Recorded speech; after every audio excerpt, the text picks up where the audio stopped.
In 1951, Henry E. Clark, Jr., his wife Johnetta, and their 2 children moved into an apartment in Cicero, Illinois, a predominantly white suburb. Seeking a better life, the Clarks' move triggered one of the largest race riots in U.S. history. On July 11th, a mob of 4,000 white residents gathered, outraged by the presence of a black family. The crowd threw bricks, set fires, and destroyed property, forcing the family to flee. Police largely stood by, failing to protect them. The riot drew national outrage, exposing the harsh realities of racism in northern cities. The Clarks' bravery, however, became a symbol of the fight for housing equality. Their story shed light on systemic racism and inspired further activism in the civil rights movement. The courage of families like the Clarks continues to remind us of the resilience and determination required to combat injustice. All right, Shalom. We are the Hebrew Israelites from the Indianapolis branch of the Great Millstone. We're here to give all praises, glory, and honor to Yahweh, Ba'Hashem, Yahushai, Ba'Hashem, Rakakwadash. Double honors to the apostles and elders of Great Millstone who rule well in teaching us this 100% truth.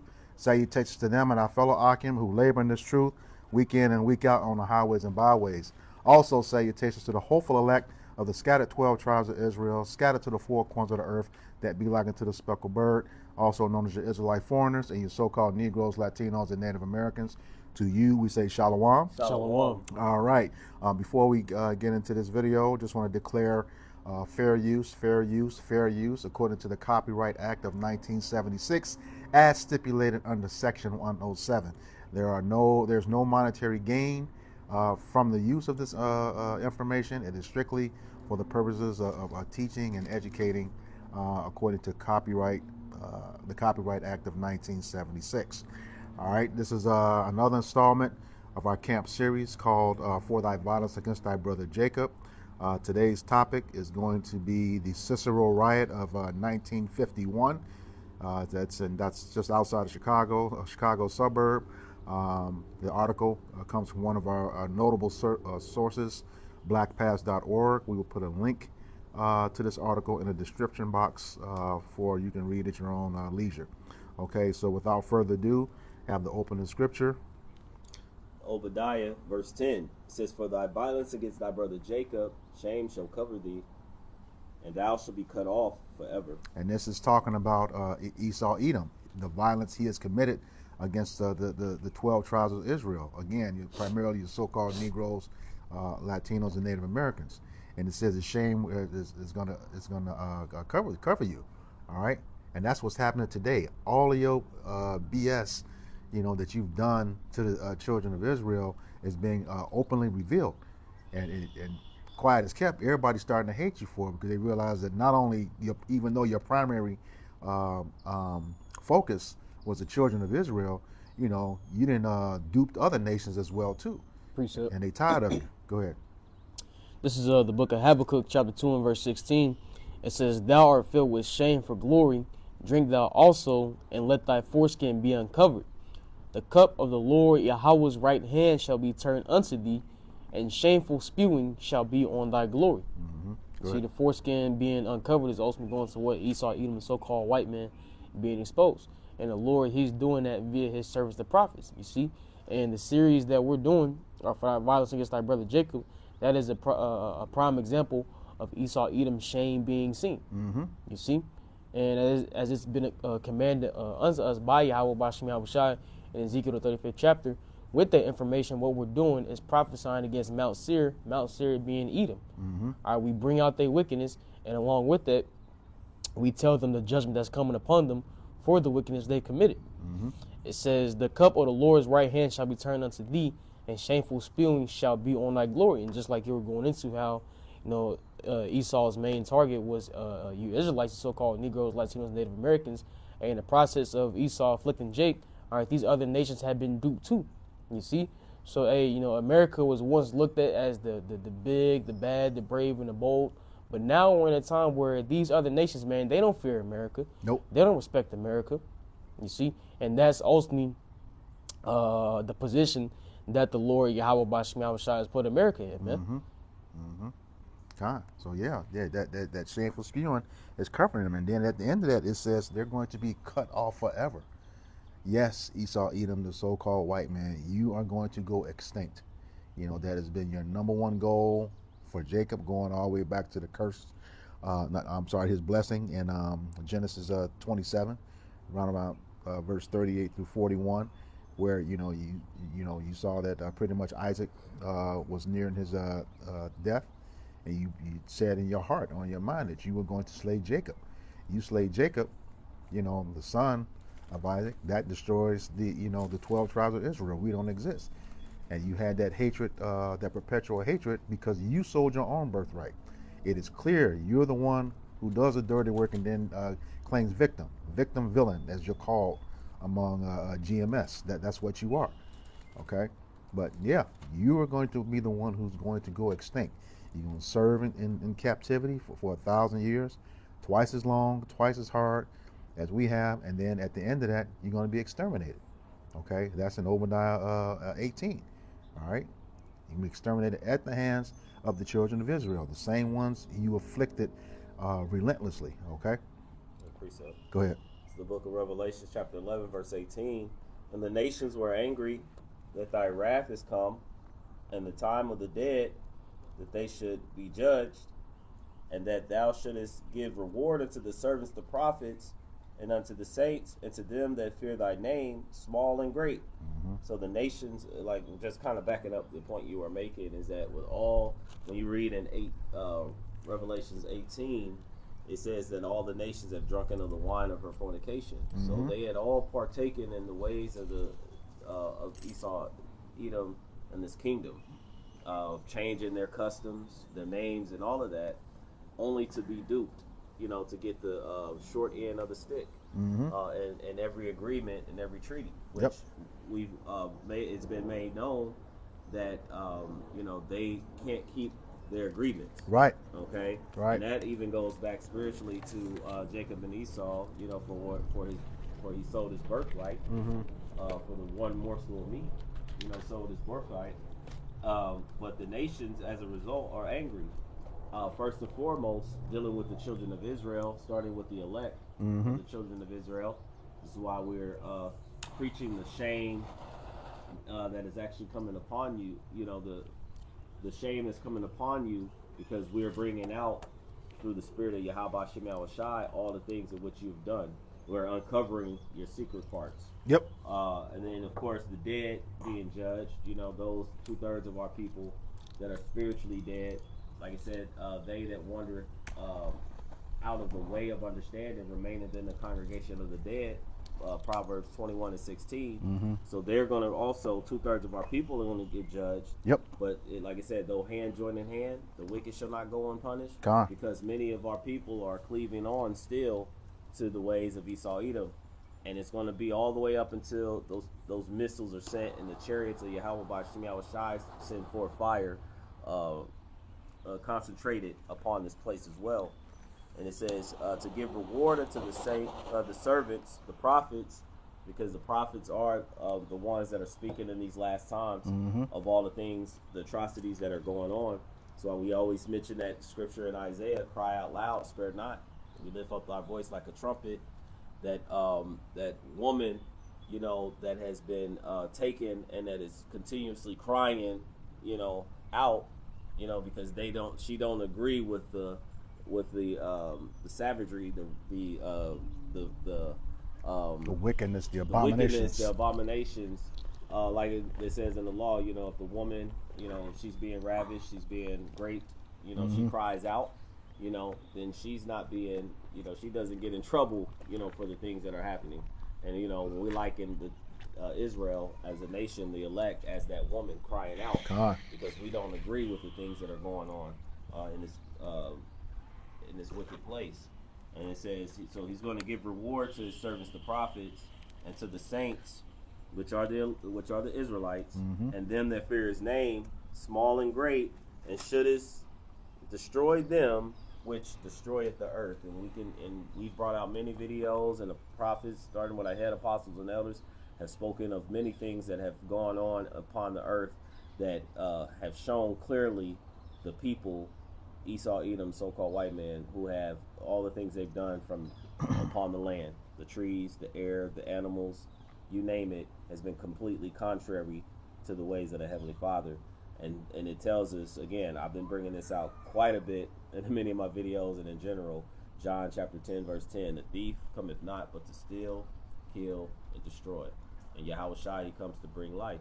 And so you're going to see the difference as to what we're going to bring out today with the thief, Esau Edom, with his how he is, according to this and many other videos that we've brought out. Okay, so without further ado, we'll get into the article. Like I said, it's from blackpast.org. We'll put a link to this article in the description box. All right, this is the Cicero Riot of 1951. It says the Cicero Riot of 1951 occurred from July 11th through the 12th, 1951, when a mob of approximately 4,000 whites attacked an apartment building an African American family had recently moved into in Cicero, Illinois, a Chicago suburb. The events leading up to the riot began in June 1951 when Mrs. Camille DeRose, owner of the building at 613943 West 19th Street in Cicero, rented an apartment to Henry E. Clark Jr., an African-American World War II veteran and graduate of Fisk University, his wife, Janetta Clark, and their 2 children in an all-white neighborhood. And then here again, right here, Jake goes and give his life for his country. Well, it's really not his country, because the scriptures tell us this place is not our rest. But he goes and fights for a country that he will never prosper in, and this is how that they treat him. Don't want him to even come home and live, a decent life. That's just the way they are. All right. Now the system tells you, sound like he had exactly what the system portrayed for man to have: a house, wife, kids, right? He also fought for his country, so in a sense you could say decorated. And then he also had a college, right? They said Fisk. Fisk University, yep. So he had a college background, so he did everything in which the typical American patriotic man or woman in these days and time that they have pushed, that philosophy. And this is what he gets in return. Precept. Go ahead. This is Sirach or Ecclesiastes chapter 26 and verse 28. It says, "There be 2 things that grieve my heart, and the third maketh me angry: a man of war that suffereth poverty, and men of understanding that are not set by, and one that returneth from righteousness to sin. The Lord prepares such an one for the sword." You see, and we see that today, man. You see, America don't even properly take care of their veterans. You see, and just imagine back then, because this is a Jake we're dealing with, right? And Esau Edom, a so-called white man, he has that perpetual hatred towards us as a people. You see, so it's like the scripture say, "He that is evil to himself, to whom will he be good?" So Esau not even taking care of his own veterans, man. How much more Jake? Yep. Understanding that Esau has that intense bloodlust after the nation of Israel, man. And it's gonna go further into that as we read into the article, man. You see, no kind of remorse, mercy, okay? No kind of empathy for Jake, man. They just want to continually see Jake at the bottom. Yep. You see, but it's all right, because Yahweh Shai said, "Many that are first shall be last, and many that are last shall be first." Yep. You see, right now we're on the bottom, and Esau's trying to keep us in that state. But ultimately, it's not written for us to stay on the bottom forever. God. All right, soon here in the near future, man, we're going to be on the top, man, and Esau going to be on the bottom. He's going to be the tail, and we're going to be the head. Yep. Yeah, and mind you, you say the way they treat their own veterans. You got to remember, even during the World War II, they wouldn't even let the so-called black people fighting in the war. They wouldn't even sit down and eat with them. They would rather sit down with the Germans, who they were fighting against. On site. So just nuts, man. And now you see, I always watch that video of Muhammad Ali said, "Why am I going over there fighting for y'all? They ain't never called me out of my name. They never did this. They never did that. My problem here is you." And he was exactly right. Exactly right. All right. back to the article. It says, after learning of Mrs. DeRosa's decision, high-ranking Cicero official warned her it would be trouble for the Clarks if the black family moved into the apartment. On June 8, 1951, around 2:30 p.m., a moving van containing $2,000 worth of the Clark's furniture was stopped by Cicero police, who told them to leave town or get arrested for protective custody. 20 police officers then grabbed Clark. He was hit 8 times as he pushed towards a car parked across the street and then shoved inside the car. The police warned him to get out of Cicero or he would be killed. Man. On June 26, 1951, the National Association for the Advancement of Colored People, better known as the NAACP, filed a suit against the Cicero Police Department, and shortly afterward, the Clark family moved in on July 11, 1951. So the police department, which is supposed to serve and protect you, snatch you up and beat you down, and you still decide to go and move into this place. So that's why I said it's like even our people, man, we just so strong to want to be amongst them. You know, I know you paid your money, but you're going amongst, like, it was him by himself, like his family, and he's now going amongst all these people and these so-called white folks, and you're going to be that one. Kind of makes you think of the movie Get Out, or the show. No, was it Get Out? No, what's the it was a Netflix series. Them. I'm sorry, I didn't mean Get Out. Them. Where they showed up, and they were the only black family, and if you've never seen it, go watch it. Just to show you how they left one curse, pretty much, because Jake is cursed wherever we go. They left one situation and moved into a whole nother one. And so and then, like, even the movie we've been bringing out, Sinners, they were in Chicago. They left one situation and came right back to another one, but they were like, at least they knew the devil that they were dealing with, back at home. Right.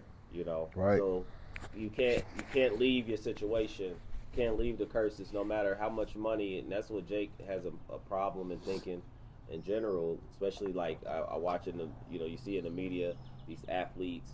I think it was one. I'm not gonna mention name, but the athletes will get to speaking about how they made it. Yeah. They make a few million. He's like, I made it. No, you haven't, because there's another set of problems that come along with it. Yep. And a lot of artists, and one in particular, he didn't coin the term of a biggie. He used to say more money, more problems. So it's like the more money you make, the more demons and devils you have to deal with in those levels. So you got millionaires, and then amongst those, and then you got the billionaires and the trillionaires and the higher up. These are these Edomites, because this is their world. Yep. The earth is given into the hand of the wicked, and they pretty much rule as such. They rule wickedly. Yep, and that's how we don't want to stay on these celebrities too long, but that's the very reason why they can shift the focus from Jeffrey Epstein to Diddy. Not saying that he was innocent of anything, but that dude was on his list. He was on yours, and how is the focus on you? That's because you got much higher level elites at that one. Including the sitting president. There's pictures of him all over the place with that guy. But nevertheless, we'll get back to the article. All right, it says, on July 11th, 1951, a crowd of 4,000 whites attacked the apartment building where the Clark family had been staying for just 2 weeks. Although 60 police officers were assigned to the scene to control the rioting, women threw stones at Clark's windows, and other groups of white men tossed firebombs into the windows and the rooftop of the building. Other mob members reached the Clark apartment and set it on fire. Some of the whites who participated in the riot were teenagers. When the firemen arrived at the apartment building, they were met with bricks and stones thrown by the mob. Cook County Sheriff's deputies asked the firemen to turn their hoses on the rioters, but they refused to do so without an order from their lieutenant, who was unavailable at the time. How convenient. All right. Read that last part, please. He says, that last part says, when the firemen arrived at the apartment building, they were met by bricks and stones thrown by the mob. Cook County Sheriff's deputies asked the firemen to turn their hoses on the rioters, but they refused to do so without an order from their lieutenant, who was unavailable at the time. Yes, No. okay. All right. Yeah. It says, when it was obvious that the sheriff's deputies could not control the riot, County Sheriff John E. Babbs asked Illinois Governor Adlai Stevenson to send in the Illinois National Guard. As the Guard arrived at the scene, rioters fought with them. They wasn't playing, man. They didn't want them there for real. It says, armed with bayonet rifles and using tear gas, guardsmen ended the riot by setting a 300-meter, 328-yard perimeter around the apartment block. Most of the violence and rioting ended by the morning of July 12th. Through the ordeal, Clark and his family were not injured. It says, although over $20,000 in damage had been done to the building, the Cook County grand jury failed to indict any of the accused rioters. See, the police were involved. Yep. They know the police that was stationed to be in that area. Mm-hmm. So they have witnesses. Mm-hmm. Yep. But no one was indicted. Mm-hmm.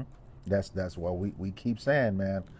Throughout all of these videos that we've been doing, it is without a doubt that the government or faction thereof, going all the way down to the police, to every division of the government, they had a hand in Jake's demise. Precept. Whether it was directly or indirectly. Go ahead. This is Psalms chapter 73 in the beginning of verse 5. It says, they are not in trouble as other men, neither are they plagued like other men. It says, you quoted earlier, the earth is given to the hand of the wicked. You see, so with the wicked being in rulership over the planet Earth, man, righteous judgment will never proceed forth, man. Mm-hmm. You see? So that's why Esau, Edom, the so-called white man, is able to do all this wickedness. You see? And since he's not in trouble as other men, guess what? That pride builds up in him, and he just continues to wax worse in that wickedness. Mm-hmm. As he goes on to read, verse 6 says, therefore pride compasses them about as a chain, and violence covereth them as a garment. So as time goes on, man, they're going to be more proud. All right, they're going to be increasingly violent. Mm-hmm. I told you, so-called Negroes, Latinos, Native Americans, and ultimately that's with the basis in their minds that they think they can get away with it. Mm-hmm. All right, but ultimately, those of us in the know, we understand that the Lord Yahweh Bashim Yahushua is hardening this devil's heart. All right, for that ultimate knockout punch, man. God. Being those nuclear missiles. Yep, that's something. Ecclesiastes chapter 8 verse 11, because sentence against an evil work is not executed speedily, therefore the hearts of the sons of men are fully set in them to do evil. Mm-hmm. Because at the end of the day, when people think they can get away with stuff, all right, ultimately, they take the Lord's long suffering for granted. Mm-hmm. You see? And, Esau, Edom, so-called white man, he doesn't consider, all right, that the Lord Yahweh Bashim Yahushua is long suffering. All right, he's not considering that the Lord is building up his tab to deliver that ultimate judgment. Mm-hmm. You see? So because Esau, Edom, the so-called white man, is not considering that, ultimately, he's fully persuaded within his mind that he can continue on with his wickedness, or continue on with his deceit, his falsehoods, all these things, and not be punished for it, man. Precept. Yeah, let me finish this. Go ahead. Though a sinner do evil 100 times, and his days be prolonged, yet surely I know that it shall be well with them that fear Yahweh, Hashem Yahushai, which fear before him. Yep, and that's the elect, man. You see, so at the end of the day, it's going to be well with the elect. All right, but as far as those who don't fear the Lord, man, as far as Esau, Edom, the so-called white man is concerned, go ahead. But it shall not be well with the wicked. It shall not be well with the wicked. Mm-hmm. We know Esau, Edom, the so-called white man, to be the wicked. You see, and ultimately, that goes for the wicked of our people and these wicked heathen nations, man. Yep. You see? So ultimately, man, these people, man, these Edomites, man, they're not getting away with anything, man. You see, those of us whom the Lord has revealed his secrets unto, we understand what it's all leads to, man. All right, the end of Esau's kingdom. All right, Esau going in the chains. And ultimately, it ended with him being destroyed completely as a nation. See, so hey, it's not gonna end well for this dude, man. Neither shall he prolong his days, which are as a shadow, because he feareth not before the Most High. Yep, and that's why King David said in the Psalms, the transgression of the wicked has said in my heart, there is no fear of the Most High before his eyes. You see? And we see that, man. All right, Esau, Edom, the so-called white man, he is openly, okay, contrary and combative, Salakia, against Yahweh Bashim Yahushua. Now you got dudes like Noah, Yuval Harari talking about we can make the Most High mad. But you gotta have an immense amount of pride within your heart, and you gotta have a very, very wicked heart to even utter a fucking statement like that, man. Yep. You see? So hey man, y'all can keep playing with Yahweh Bashim Yahushua if y'all want to, man. All right, hey, the Lord getting ready to show you who's big boss, man. Yep. You got it. Okay. This is the book of Job, chapter 30, beginning at verse 8.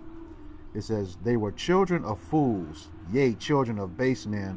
They were violent in the earth. And you had just mentioned, you know, they just keep doing stuff, knowing that they're not going to get in trouble. That's just like a kid, you know, that keeps doing stuff.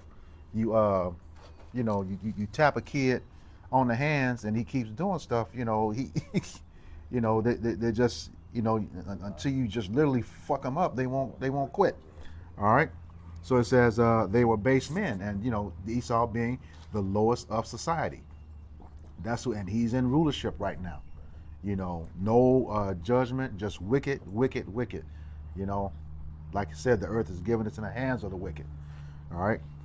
It says, and they were violent in the earth. You know, when can you get that word vile for me?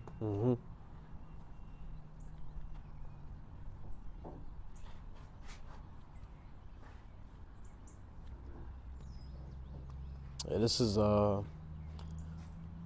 vile in the blue letter. It says nakah. It says to strike, scourge, smite. It says that's about it. I'll get it in Merriam-Webster. Yep, get in Merriam-Webster's.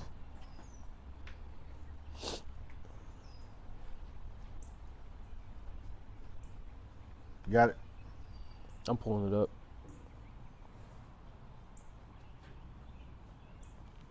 If vile, it says morally despicable There we go. or abhorrent. There we go. It says physically repulsive, of little worth or account, tending to degrade, disgustingly or utterly bad. Yep, and that's what they are as a nation of people, and you see that. You know, you got all types of videos of them kissing dogs in the mouth. You know, bestiality. You know, eating raw meat with the blood in it. Just a mess. All right. Verse 9, Job chapter 30, verse 9. It says, and now I am their song, yea, I am their byword. And what's that? You know, they call us everything but what we're supposed to be. Niggers, coons, porch monkeys, okay? Black, colored, African American, Negro, everything but the Israelite. And then have a problem when you today with us saying that that's who we are. You know, we can be everything else. And the most vilest of those names is a Christian, you know, which is totally against the scriptures. All right. Verse 10, it says, they abhor me, they flee far from me, and spare not to spit in my face. Okay, now you the most vilest a person on the earth, yet, you know, you're the one who is adverse to you know, righteousness and anything good. People who want to do things the correct way. You want to be in control of that and make sure that you destroy them. Okay, which is what you saw at this apartment complex. You know, you didn't want them there. You know, it took 4,000 people to attack, you know, a family. Absolutely ridiculous. That's just how you operate, Esau. Your playbook does not change. If you don't have a Jake outnumbered or outgunned, 9 times out of 10, you're going to lose that fight. That's why you come in the numbers that you do. All right? And you make it like it's a good thing, because you remember they used to push you know, we know history. These push the first to do this, the first black Yeah. to get here, and it's like because you know that you've made it so hard for the so-called blacks, Hispanics, and Native Indians to excel in this system. To then where it's like when you finally give one a little bit of something, you make it like it was a prize, Right. that we have gotten here. But it's like you pretty much have been the gatekeepers to ensure that, you know, of this illusion, to make it like now in today's time, the same devils back then. What was the year? The year was 1951. 1951. So, some of them people are still living today. Some of these people are still alive. Yeah. Well, I remember that name, Adelaide Stevenson. So that hasn't. Yeah. So again, that hasn't. You know, you had children. Some part of that 4,000 people. Sure, you had children, babies, old enough to recognize things that was going on, and these are the same ones that are in your grocery stores. You know, these are the same ones that are at your gym. Yep. You know, same people today. They remember this. And look back at how when they talk about making America great again. Yep. That's exactly what it means. They can come in and destroy you, knowing that they have all the factions of government on their side. You know, you got to remember, you know, Psalms 17:13. Let me grab that right quick, if y'all don't mind, it's just to make this point. Psalms 17 and 13.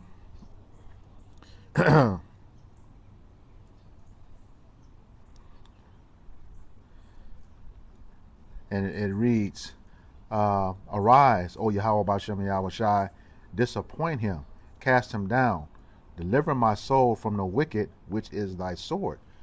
You got to remember, those governments that join in with them are also part of the wicked too. And Jake, you don't have a defense against that. Okay? All these videos we've done, somehow, some way, there's a mob that takes over the jail. Bullshit. They let you in. They let you in. They're a part of that whole system. And if you start this book called Without Sanctuary, where they documented all the pictures of all these lynchings and hangings, rest assured, levels of government are in that crowd, smiling at those bodies that are being mutilated, burned, and hung, along with the children. Doctors, lawyers, you know, policemen, you know, members of the military, which even that is within itself. You know, they have a separate a militia clause, okay, in the Constitution. All of those guys are ex-military, so it's even in there. All right. All right. We'll get back to the article.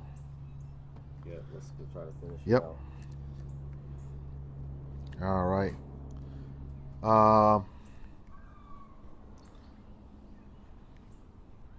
Yeah, I'll just read. Yeah, that was the last paragraph, but I'll just read it again. It says, although over $20,000 in damage have been done to the building, the Cook County grand jury failed to indict any of the accused rioters. Instead, they indicted Clark's NAACP attorney, Mrs. DeRose, the owner of the apartment building, her rental agent, and her attorney on charges of inciting a riot and conspiracy to damage property. Man. No accountability. Yep, no accountability. And that's, what's that, Isaiah 10 and 1? Was it 19 and 21? They turned a just thing for naught. I forget. Oh, that's chapter 32. Chapter. Turn aside the just for a thing of Grab naught. it. Yeah, yep. Let me, Isaiah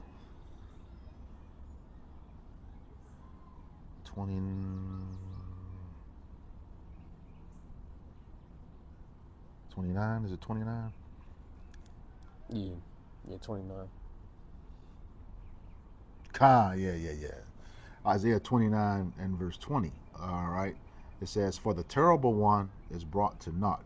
We're talking about Esau, Edom, and the scorner is consumed. And that scorner can be both Esau and Jacob.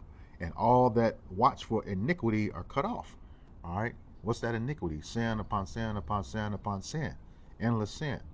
All right. It says, to make a man an offender for a word, and lay a snare for him that reproveth at the gate, and turn aside the just for a thing of naught. And that's the thing. You know, they made them the offenders for, giving an apartment to these people. There's and then coming in and speaking against, the wrongdoing. Yeah. The unjust treatment, right? And so, of course, that's gonna be no different for us that are in these highways and byways. Yep. Teaching, Yep. and preaching. So these are just an example, of many examples of how they're gonna do. Yep. They can't get right. This is the pattern. Mm-hmm. So we can't be surprised when they start to bring out these false accusations. Can't be surprised when they try to look to demonize, which they have been, right? The prophets of Yahweh Shem Yahushai. Mm-hmm. These are just part of the things that comes along with serving Yahweh Shem Yahushai. It says, know that when they hated me, hated you, that they hated me first. Right? He says, blessed are ye when men revile you and persecute you and say all manner of things against you for his sake. Because this is a whole different thing that we're coming in. We're coming in the spirit of Yahweh Shem Yahushai. And this is a spiritual building, a temple that's being built that no man can throw down. Yep. And so when they come against this thing that Yahweh Shai has established, that's when that judgment is going to come down upon them that much more heavier. Because he said, he that toucheth you toucheth the apple of our eye, apple of his eye. And this is the hope that we have, the faith that we have in Yahweh Shem Yahushai, and this is why he's given us, the blessing to do this work. Yep. Like I said, he's gonna really, really let them have it. Let's get back to that, finish off that article.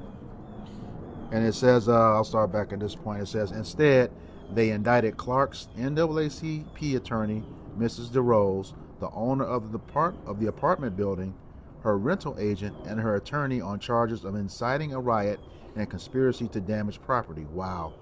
It says those charges were later dropped. The federal grand jury then indicted 4 Cicero officials and 3 police officers for violating Clark's rights due to the riot.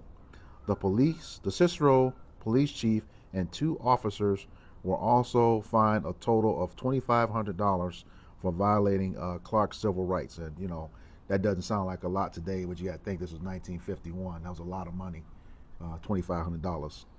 It says the Cicero race riot was the first to be viewed on television, and we can bet they skewed. I had to go back and look at the video, but they,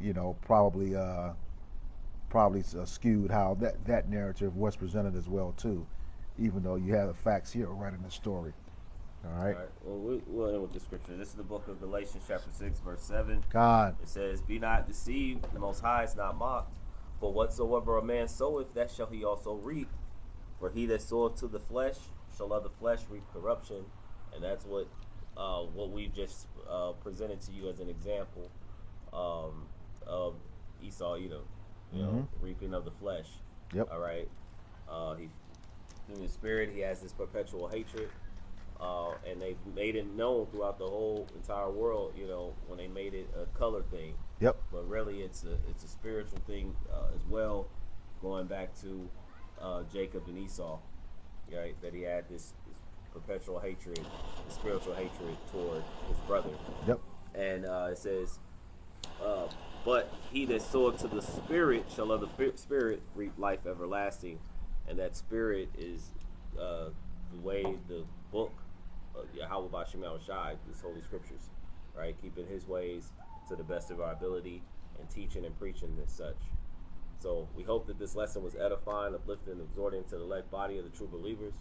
Before we end, we'd like to give all praise, honor, and glory to Yahweh, Ba'ashem, Yahushai, Ba'ashem, Hakodash. Double honors to the apostles and elders of Great Millstone. Peace and salutations to the hopeful elect scattered throughout the 4 corners of the globe. Next time, all those listening, learning to you, we say Shalom. Shalom.